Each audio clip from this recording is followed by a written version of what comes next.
حمزہ اور جبران بہت اچھے دوست تھے. اکٹھے اسکول جاتے اور کھیلتے. ایک دن انہوں نے کچھ بچوں کو ایک منفرد اور نیا کھیل کلیکرز یا ٹک ٹک کھیلتے دیکھا. انہیں بھی اسے کھیلنے کا شوق ہوا. حمزہ نے اپنے والدین سے اجازت مانگی.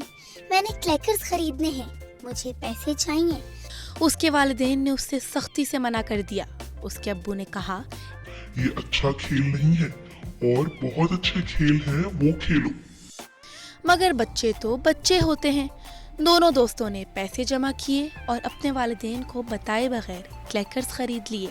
انہیں یہ کھیل بہت اچھا لگا. ایک دن دونوں دوست گراؤنڈ میں کھیل رہے تھے کہ اچانک کلیکرز جبران کے ماتھے پر لگا اور خون نکلنے لگا. حمزہ بہت پریشان ہوا. جبران کو اسپتال لے کر جایا گیا.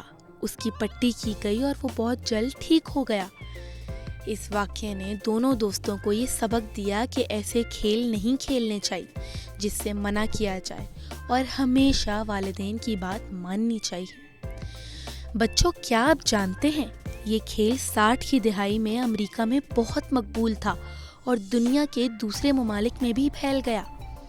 امریکہ میں کلیکرز کو خطرناک کھلونوں میں شامل کرتے ہوئے اس پر پابندی لگا دی گئی, جس کے بعد یہ کھلونا امریکہ سے تو غائب ہو گیا لیکن دنیا سے مکمل طور پر ختم نہ ہو سکا اور پاکستان سمیت دیگر کئی ایشیائی ممالک میں آج کل بہت مقبول ہے.